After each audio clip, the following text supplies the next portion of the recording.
Hello students, तो जैसा कि मैंने आप लोगों से कहा था कि एसेट्स अप्रूवल के वीडियो के बाद मैं क्रेडिट परचेज मेथड का वीडियो बनाऊंगा।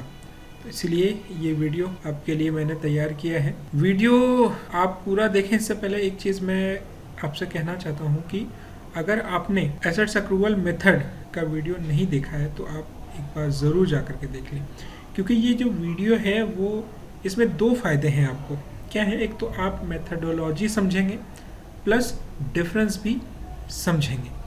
तो अगर आपको एसेट्स अप्रूवल मेथड नहीं पता है तो आप क्रेडिट परचेज मेथड का डिफरेंस नहीं समझ पाएंगे। इसलिए इसका जो पहला वाला वीडियो है आप प्लीज़ ज़रूर जा कर के देख लें अगर आपने नहीं देखा हुआ है, और अगर आपने देखा हुआ भी है तो आप अपने मेमोरी को रिफ्रेश करने के लिए एक बार फिर से देख लें, क्योंकि अगर आप उसको अच्छे से समझेंगे तभी ये वीडियो आपके लिए यूज़फुल होगा। तभी आप जो मेथोडोलॉजी है वो आप समझ पाएंगे प्लस डिफरेंस भी समझ पाएंगे। अदरवाइज आप मेथोडोलॉजी में भी आपको कन्फ्यूज़न रहेगी और जो डिफरेंस है वो भी आप अच्छे तरीके से समझ नहीं पाएंगे। देखिए, क्वेश्चन जो है मैंने एग्जैक्टली सेम रखा है। जो एसेट्स अप्रूवल मेथड में मैंने क्वेश्चन यूज़ किया था एक्सप्लेनेशन के लिए, सेम क्वेश्चन है और सेम मैंने जानबूझ करके रखा है। क्यों? क्योंकि सेम क्वेश्चन रहेगा तो आप डिफरेंस को अच्छे तरीके से पकड़ पाएंगे कि जब एसेट्स अप्रूवल मेथड था तो हम लोग कैसे पोस्टिंग करते थे और जब क्रेडिट परचेज मेथड है तो हम लोग कैसे पोस्टिंग कर रहे हैं। तो मेरा आपसे ये एक बार फिर रिक्वेस्ट होगा कि आप प्लीज़ इसके पहले वाला जो वीडियो है अंडरस्टैंडिंग लेक्चर 1 जिसका सब्जेक्ट हो वो आप ज़रूर जा करके देख लें। भले ही आपने एक बार उसको देखा हो फिर भी आप ज़रूर जा करके देख लें, तो आपको डिफरेंस समझने में बहुत ही आसानी हो जाएगी। एक बार आपकी मेमोरी रिफ्रेश हो जाएगी उसमें से। तो चलिए अब हम इस क्वेश्चन को पहले समझ लेते हैं जल्दी से। हालांकि ये क्वेश्चंस एग्जैक्टली सेम है जो पहले वीडियो मैंने यूज़ किया है। तो Alpha Ltd purchased a plant from Beta Ltd on hire purchase system on January 1, 1998 on the basis of following terms and conditions. According to the terms of the agreement, 20% was to be paid on the signing of the contract. The balance was to be paid in 4 equal installment of Rs 60,000 each. As per interest कितना है? Interest at the rate of 10% to be paid at the end of each year. और क्या है? The cash price of the plant was 3 lakhs. ठीक है। You are required to calculate the interest, यहाँ पे लिखा हुआ है बट हम लोग यहाँ पे लेजर पोस्टिंग करने वाले हैं। ठीक है। सॉल्यूशन, तो सबसे पहली चीज़ मैंने आप लोगों को बताई थी कि जब कभी भी आप हायर परचेज का क्वेश्चन बनाएं तो एक चीज़ देख लें कि वो एक्सक्लूसिव है या इंक्लूसिव है, और वो आप किस तरीके से देखेंगे इसके बारे में मैंने इंटरेस्ट कैलकुलेशन के लेक्चर्स में भी बहुत बात की है, इसके पिछले वाले वीडियो में भी मैंने बात की है। तो आप वहाँ से समझ लेंगे, क्योंकि क्वेश्चन में कभी कभी इंक्लूसिव और एक्सक्लूसिव दिया हुआ नहीं रहता है। आपको अपना दिमाग लगा करके इसको पता करना रहता है कि ये एक्सक्लूसिव है या इंक्लूसिव है। तो एक्सक्लूसिव एंड इंक्लूसिव का मतलब है एक्सक्लूसिव ऑफ इंटरेस्ट और एक्सक्लूसिव ऑफ इंटरेस्ट। ठीक है। तो समरी ऑफ क्वेश्चन थोड़ा सा हम लोग देख लेते हैं इसको। डेट ऑफ परचेज 1 जनवरी 1998, क्लोजिंग ऑफ अकाउंट्स 31 दिसंबर। ठीक है। डाउन पेमेंट क्या है? 20% का है, आप देख सकते हैं ऊपर क्वेश्चन में लिखा हुआ है। तो 3 lakh into 20 divided by 100 is equal to 60,000 हो गया। Cash price Rs 3 lakhs। Number of installments 4 है। रेट ऑफ इंटरेस्ट 10% है, और इंटरेस्ट अमाउंट जो है हम लोगों को कैलकुलेट करना है। Depreciation at the rate of 10% straight line, और ये बाकी की चीज़ें हैं। थोड़ा सा मैं जल्दी से इसको एक बार एक्सप्लेन कर देता हूँ, हालांकि ये पिछले वीडियो वाला ही है। Cash price of the plant कितना है? 3 लाख का, और डाउन पेमेंट 60,000 की हो गई है। तो बैलेंस जो है अब जो देना है कॉस्ट के अगेंस्ट, प्रिंसिपल जो बचता है अब देने के लिए वो है 2,40,000, और ये रहा उसका calculation at the end of year 31/12/1998 को क्या है? प्रिंसिपल अमाउंट आपका 2,40,000 है, और कैलकुलेशन ऑफ इंटरेस्ट हम लोग किस तरीके से करेंगे? 2,40,000 इंटू 10 डिवाइडेड बाई 100, और ये 24,000 आते हैं। ये आपकी कैश प्राइस है इंस्टॉलमेंट की। जो अमाउंट है वो आपकी एक्सक्लूसिव ऑफ इंटरेस्ट 60,000 की, यानी उसमें कोई भी इंटरेस्ट शामिल नहीं है। तो हम इंटरेस्ट को और प्लस कैश प्राइस को शामिल करके 84,000 का पेमेंट इंस्टॉलमेंट के तौर पर कर देंगे। और नेक्स्ट ईयर के लिए प्रिंसिपल बचेगी 1,80,000। वो किस तरीके से बचेगी कि 2,40,000 में हम लोग 60,000 का यहाँ पे पेमेंट कर दे रहे हैं पहले साल में 1998 में। तो अगले साल जो इंटरेस्ट कैलकुलेट होगा वो इस पर होगा। क्यों होगा? क्योंकि प्रिंसिपल ही इतनी बची है, क्योंकि हम लोगों ने प्रिंसिपल 2,40,000 में से 60,000 रुपये का पेमेंट ऑलरेडी कर दिया है। और बाकी के कैलकुलेशन इसी तरीके से चलेंगे, आप लोगों को पता है, मुझे बहुत ज़्यादा एक्सप्लेन करने की ज़रूरत नहीं है। अगर आप इसको अच्छे से समझना चाहते हैं तो इंटरेस्ट कैलकुलेशन वाले वीडियोस आप देख सकते हैं, ठीक है। डाउन पेमेंट आपका 60,000 है, तो ये सब मिला करके कैश प्राइस का पेमेंट आपका हो गया 3 लाख का।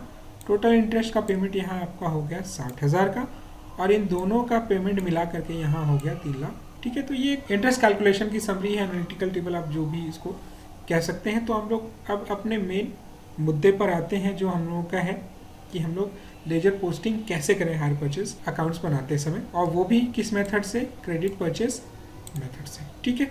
तो इन द बुक्स ऑफ क्या alpha limited plant account, plant लिया गया है, ठीक है। अब देखिए, मैंने जैसा कि पहले ही आपको बताया था कि मैं एंट्री तो बताऊंगा ही आपको, पोस्टिंग मैंने पहले ही आपसे कहा था कि पोस्टिंग तो मैं आप लोगों को बताऊंगा, लेकिन डिफरेंस भी बताऊंगा कि ये एसेट्स अप्रूवल मेथड से डिफरेंस कैसे है और क्यों ये डिफरेंस आ रहा है यहाँ पे, किस तरीके से और ये डिफरेंस आ रहा है। तो चलिए हम लोग शुरू करते हैं। देखिए, आपको याद होगा कि अगर आपने अभी तुरंत ही वो वाला वीडियो देखा है और उसके बाद इस वीडियो को देखना शुरू किया है, या अगर थोड़ा सा पहले देखा हो, तो अगर आपकी मेमोरी उतनी शार्प हो तो आपको याद होगा कि यहाँ हम लोगों ने क्या लिखा था, बीटा एलटीडी 2 बार लिखी थी। एक बार 60,000 की, है ना, एक बार 60,000 की और फिर एक बार 60,000 की। जो पहले 60,000 थी वो थी डाउन पेमेंट के अगेंस्ट, और दूसरी वाली 60,000 जो थी वो क्या थी, इंस्टॉलमेंट में जो प्रिंसिपल अमाउंट कैश प्राइस दिया गया था वो थी। और आप जानते हैं कि एसेट्स को हम लोग कॉस्ट प्राइस पे ही रिकॉर्ड करते हैं। तो कॉस्ट उसमें ऐसा क्यों किया गया था, 2 बार क्यों किया गया था, क्योंकि हम लोग वहाँ पे क्या अज्यूम करके एंट्री करते थे कि जितना हम लोग पेमेंट कर रहे हैं उतना ही एसेट्स हमारे पास आ रहा है, इसलिए हम उतना ही रिकॉर्ड करेंगे। तो आपने पहले लिख दिया था वहाँ पे क्या 60,000, दूसरी बार फिर 60,000 लिख दिया था, लेकिन यहाँ पे एक ही बार लिख दी गई है पूरी 3 लाख की अमाउंट। क्यों लिख दी गई है, क्योंकि क्रेडिट परचेज मेथड यूज़ किया गया और इसमें मान लिया गया कि भैया हम तो मालिक बन गए, बस लास्ट इंस्टॉलमेंट पेमेंट करने की देरी है, ठीक है।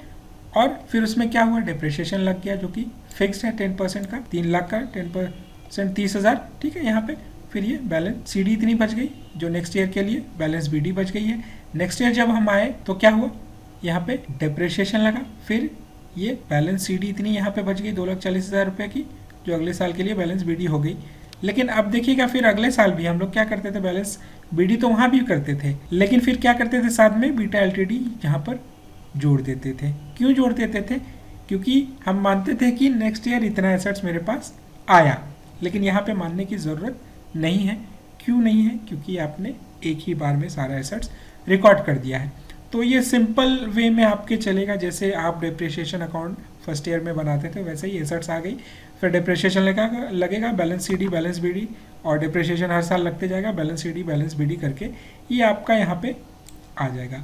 और अंत में आप ध्यान देंगे कि वहाँ पे भी 1,80,000 है, वहाँ पर भी 1,80,000 है, और यहाँ पर भी 1,80,000 है। ये तो क्या है, सिर्फ दिखाने का, रिकॉर्ड करने का तरीका बदल गया है, बट 4 साल में बैलेंस 1,80,000 वहाँ पे भी शो हो रहे थे और यहाँ पर भी शो रहे हैं। और इसलिए शो हो रहे हैं क्योंकि 4 साल में पूरा एसेट्स वहाँ पे भी आ गया था और यहाँ पहले ही आ गया है, तो 4 साल के अंत में जो बैलेंस है वो हम लोगों को दिख रहा है। तो ये हो गई भाई एसेट्स अकाउंट्स की बात। अगर इसमें कोई कन्फ्यूजन आपको रह गया हो तो आप क्लास में मुझसे बात कर लेंगे, ठीक है। नेक्स्ट हम लोग आते हैं जो मोस्ट इम्पॉर्टेंट और जो ट्रिकी पार्ट है, जहाँ पे स्टूडेंट्स को अक्सर कन्फ्यूज़न हो जाता है, तो वो बीटा एलटीडी अकाउंट जो वेंडर है उसका बुक है, ठीक है। यहाँ पे अब देखिए, यहाँ पे हम लोग आते हैं, फिर मैं आपको पुराने वीडियो में एक बार ले जाऊँगा, इसलिए मैंने कहा कि आपने अगर देख भी लिया है पहले तो भी आप जा करके देख लें तुरंत अभी उसको, तो आपको डिफरेंस समझने में बहुत आसानी होगी और आप इस चीज़ को एक्सपीरियंस करेंगे। आप मेरी बात मान करके पहले उसको एक बार देख लीजिए ज़रूर, अगर आपकी मेमोरी अच्छी है तो इट्स ओके, ठीक है। तो देखिए, वहाँ पे प्लांट आपने ध्यान दिया होगा, जब वहाँ पे बीटा लिमिटेड का अकाउंट खुला था एसेट्स अक्रूवल मेथड पे, तो यहाँ पे क्या लिखा गया था, प्लांट अकाउंट 1/1/1998 को 60,000 का, और 31/12/1998 को फिर लिखा गया था प्लांट अकाउंट कितने का, 60,000 का, और फिर इंटरेस्ट 24,000 की वहाँ पे थी, जो कि हम लोगों ने कैलकुलेट करके कहाँ से लाया है, यहाँ से लाया है, आप देख सकते हैं यहाँ पे पहले साल का इंटरेस्ट 24,000 है ना। तो लेकिन यहाँ पे उस तरीके से नहीं है। क्यों नहीं है, क्योंकि वही बात है कि क्रेडिट परचेज में हम लोगों ने खरीदा तो हम लोगों ने मान दिया है कि खरीदे, भले हायर परचेस है लेकिन ओनर हम बन गए हैं और पूरे एसेट्स को एक बार में ही रिकॉर्ड कर देंगे, पूरा अमाउंट एक बार में ही ड्यू कर देंगे। तो यहाँ हमने वो अमाउंट ड्यू कर दिया है एक ही बार में, इसलिए हम लोग को बार बार लिखने की ज़रूरत नहीं है। वहाँ हमने क्या किया कि वहाँ पे हम लोगों ने किया कि प्लांट अकाउंट एक बार लिखा पहली तारीख को 60,000, फिर 31/12/1998 को 60,000 फिर लिखा, क्योंकि पहले इंस्टॉलमेंट में 60,000 फिर हम दे रहे थे तो मान रहे थे कि उतना एसेट्स मेरे पास आ रहा है, और फिर इंटरेस्ट तो वही रहता था वहाँ पे, तो वो कर देते थे हम। अब क्या है यहाँ पे बैंक ये सिमिलर है, वहाँ पे भी 60,000 दे देते थे हम लोग, ये जो इंस्टॉलमेंट डाउन पेमेंट का है और ये इंस्टॉलमेंट का है, जिसमें से 60,000 आपके कैश प्राइस के हैं और 24,000 इंटरेस्ट के हैं, और इन दोनों को मिला करके 1,44,000 का आपका वहाँ पे आया था, आपको याद हो शायद तो। और यहाँ पे भी हमारा 1,44,000 आया था, 60,000 प्लांट्स का डाउन पेमेंट और फिर इंस्टॉलमेंट का 60,000, 1,20,000, 24,000 के इंटरेस्ट, तो 1,44,000 आ गया था। तो वहाँ पे बैलेंस बीडी जैसा कुछ भी नहीं था, हर साल वो बैलेंस होते चला जा रहा था, ठीक है। लेकिन यहाँ पर बैलेंस बच जा रहा है 31/12/1998 को 1,80,000 का। क्यों बच जा रहा है? क्योंकि हमने क्या किया था, वहाँ पे एक ही बार ड्यू कर दिया है 3 लाख को, इसलिए अब सारा हम लोगों ने ड्यू तो कर दिया यहाँ पे, लेकिन सारे का पेमेंट एक बार में नहीं होगा ना, 4 साल में होने हैं। तो निश्चित सी बात है कि सारा अमाउंट अगर एक बार में ड्यू कर दिया गया है, 4 साल का अमाउंट एक ही बार, तो अगले साल के लिए बैलेंस कुछ बचता जाएगा और 3 साल तक बचेगा, चौथे साल में ही उसको खत्म होना है। तो इसलिए ये बैलेंस 1,80,000 रुपये का आया है। यहाँ पे आप अगर एनालिटिकल टेबल या इंटरेस्ट कैलकुलेशन टेबल पे भी जाएं तो भी आप देख सकते हैं यहाँ पे कि 2,40,000 में 60,000 का प्रिंसिपल पेड हो गया, तो अगले साल के लिए बैलेंस कितना बच गया है? 1,80,000। वही चीज़ यहाँ पर लिखी हुई है ये 1,80,000, ठीक है। तो ये हो गए पहले साल की कहानी। अब नेक्स्ट ईयर में हम लोग आते हैं, तो ये अभी भी बचा हुआ कितना है उधार? 1,80,000 का 31/12/98 को और 1/1/99 को वो बैलेंस बीडी हो जाएगा, ओपनिंग बैलेंस 1,80,000 का। अब इंटरेस्ट यहाँ पे फिर ड्यू होगी, है ना। देखिए यहाँ पे एसेट्स ड्यू नहीं हो रही है, फिर एसेट्स का अमाउंट हम लोग ड्यू नहीं कर रहे हैं यहाँ पे। क्यों नहीं कर रहे हैं? क्योंकि ऑलरेडी यहाँ पे ये अमाउंट ड्यू है। लेकिन वहाँ पर जब एसेट अक्रूवल मेथड में आप लोग पढ़ते थे तो क्या करते थे कि यहाँ पे फिर से प्लांट का लिख दिया था, तो प्लांट अकाउंट DR 60,000 और इंटरेस्ट अकाउंट 18,000 और फिर बाद में 78,000 रुपये की पेमेंट कर दी जाती थी।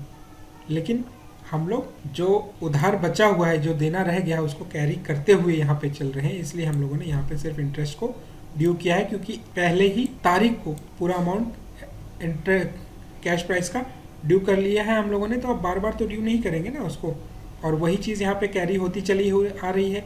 तो अगर आप एक तरीके से सोचेंगे तो इसमें कहीं ना वो है, लेकिन हम लोगों ने यहाँ पे प्लांट ना लिख करके बैलेंस बीडी लिखा है यहाँ पे। तो अब यहाँ पे इंटरेस्ट आपने जोड़ दिया 1,98,000 ये हो गए, ठीक है। फिर 78,000 रुपये का पेमेंट हो गया उसको, तो 1,20,000 का अभी ड्यू बच गया। फिर 1,20,000 2000 में 1 जनवरी को ओपनिंग बैलेंस बन जाएंगे ये बकाया जो है, फिर इंटरेस्ट ड्यू होगा, दोनों मिला करके 1,32,000 और फिर 31/12 को पेमेंट हो जाएगा 72,000 का, और ये 72,000 क्या है? 60,000 प्लस 12,000 का इंटरेस्ट, कैलकुलेशन शीट में आप देख सकते हैं। और फिर बैलेंस शीट जो लास्ट ईयर के लिए है वो 60,000 की बच गई, और लास्ट ईयर में ओपनिंग बैलेंस वही आ गया, और फिर 6,000 का इंटरेस्ट ड्यू हुआ यहाँ पे, और फिर 6,000 की पेमेंट हो गई और कुछ भी बचा नहीं। देखिए एसेट्स अक्रूवल मेथड में भी हम लोगों का लास्ट में कुछ नहीं बचता था, है ना, क्योंकि वहाँ पे पेमेंट हो जाता था, यहाँ पे भी पेमेंट हो गया है क्रेडिट परचेज मेथड में। सिर्फ दिखाने का तरीका जो है वो बदल गया है ना। आपने अब एक्सपीरियंस कर लिया होगा इस चीज़ को, तो मैं एक बार फिर आपसे कहना चाहूँगा कि अगर इसमें भी अगर आपको कोई कन्फ्यूज़न रह गई हो तो आप क्लास में मुझसे ज़रूर बात करेंगे, ठीक है। अब आते हैं हम किस पे? डेप्रिसिएशन पे। तो डेप्रिसिएशन वैसे ही रहेगा, डेप्रिसिएशन लगेगा और वो प्रॉफिट एंड लॉस अकाउंट में जाएगा। तो लगा तो उसकी ये पोस्टिंग, और जब गया प्रॉफिट एंड लॉस अकाउंट में तो उसकी ये पोस्टिंग। सिंपल है, नो चेंजेस, वैसे के वैसे ही रहेगा। इंटरेस्ट में भी वही होगा, इंटरेस्ट ड्यू होगा, फिर प्रॉफिट एंड लॉस अकाउंट में वो जाएगा। तो बहुत ज़्यादा इसमें कुछ खास रह नहीं जाता है। तो अगर आपने पूरा वीडियो देखा है तो थैंक यू वेरी मच। किसी भी एस्पेक्ट पर अगर आपको डाउट हो इसमें तो आप क्लास में मुझसे बेझिझक बात कर सकते हैं। Thank you very much.